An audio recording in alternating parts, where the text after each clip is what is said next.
ఆంధ్రప్రదేశ్ ముఖ్యమంత్రి చంద్రబాబు నాయుడు అమరావతిని ప్రపంచ స్థాయి రాజధానిగా తీర్చిదిద్దేందుకు నిరంతరం కృషి చేస్తున్నారు. ఈ క్రమంలో రాజధాని ప్రాంతానికి విభిన్న అవకాశాలు తీసుకురావాలనే ఉద్దేశంతో 2 ముఖ్యమైన చర్చలు పూర్తి చేశారు. మొదట అమరావతిని ఫైనాన్షియల్ హబ్గా అభివృద్ధి చేయాలని బాబు ఆలోచించారు.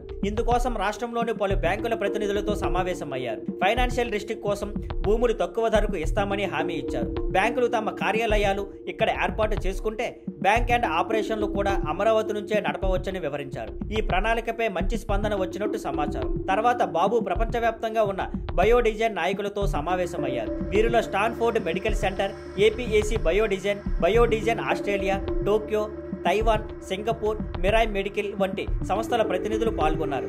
ఆంధ్రప్రదేశ్ను ఇండియా బయోడిజైన్ క్యాపిటల్గా తీర్చిదిద్దాలని బాబు లక్ష్యంగా పెట్టుకున్నారు. అమరావతికి పలు అవకాశాలు, పెట్టుబడులు తీసుకురావడంలో బాబు చూపుతున్న దృష్టి, సంకల్పం గత ప్రభుత్వంలో లోపించిన అంశాలని ఇప్పుడు స్పష్టంగా కనిపిస్తోంది. ఇప్పటికే చంద్రబాబు స్పష్టం చేశారు. ఈ టర్మ్లోనే అమరావతి రాజధానిగా పూర్తిగా రూపుదిద్దుకోవాలి, శాశ్వతంగా రాజధానిగా నిలవాలి అని. ఇప్పుడు ఆయన పలు ఇన్వెస్ట్మెంట్ ప్రపోజల్స్తో ఆ దిశగా వేగంగా అడుగులు వేస్తున్నారు. Thank you for watching. Please like, share and subscribe.